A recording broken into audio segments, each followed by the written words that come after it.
Diego, welcome to Mumbai. Thank you very much. And I hope you're having a good visit here. I'm seeing these massive hoardings with you and Michael on them. How does that feel? It felt weird.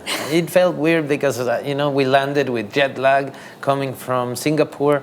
And the first thing I saw was that, and it was like, oh my God, that's a little too much pressure, I know people are here, love going to the movies, love storytelling, and I just hope we succeed and that people love this season as much as they loved first and second and third, because I know Narcos is quite big here. It is. And we do have a responsibility because this is a new season. I would say it's a new series. Yeah.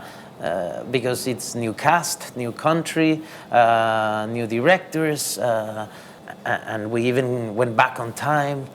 So it's kind of like it's a series that happens parallel to the ones you've seen already, right. And they complement each other, but they're different. What I like most about Felix, the character you play, is that he's so talented. He's so ambitious and organized and dynamic. It's just he's using it all to build a drug empire rather than something, more worthy. Yeah. How did you find the humanity in him? Did you like him? No. I don't necessarily like him. But you cannot judge a character when you're playing it. You have to find, you have to create a three-dimensional character, and you have to find, what triggers his choices and humanize the character. We all feel the same, and we're all driven by love, by guilt, by jealousy, by ambition. It's just that there's a few people that are willing to cross a line that I am not, and this guy is one of them. But I found Felix very interesting because we have this stereotype of the drug dealer, of the narco, that it's from a little town and they're more like ranchers and they like to stay in their town and bring wealth to the town, and build gigantic houses just where they had their poor little house and stay there. And this guy is willing to sacrifice everything and leave everything behind. He moves to the big city because he wants to belong to a different community.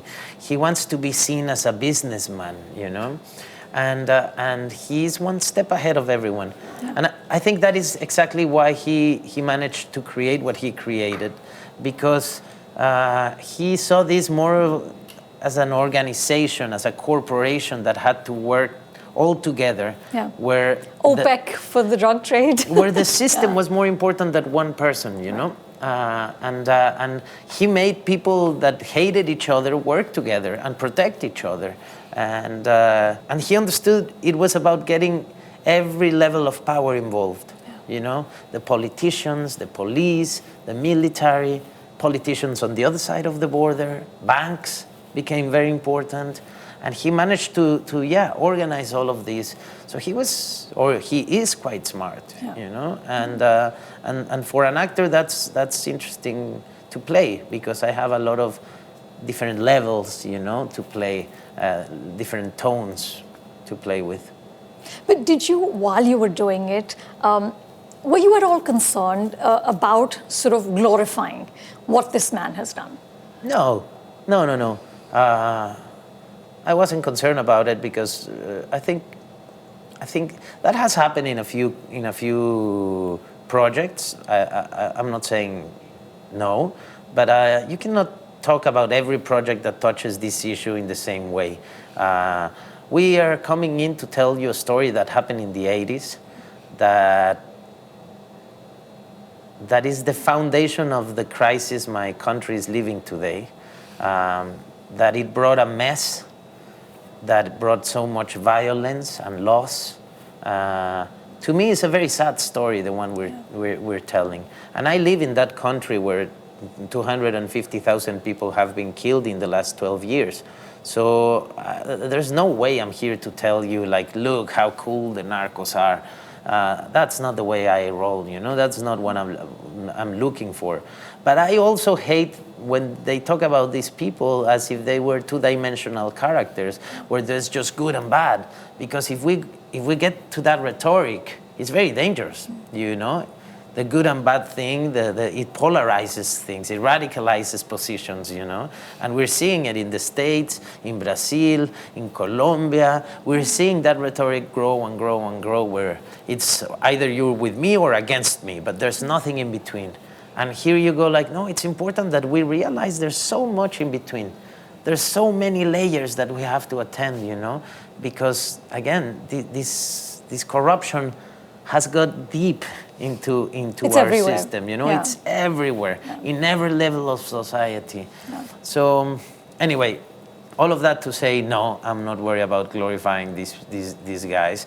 If you see the 10 episodes and you want to belong to that world, then you should be checked, you know, because There's something wrong with you. There's something wrong with Yeah. you. It's a very dark world, and one thing I would love people to think about is like, why are these people choosing this life? What is pushing them there, you know?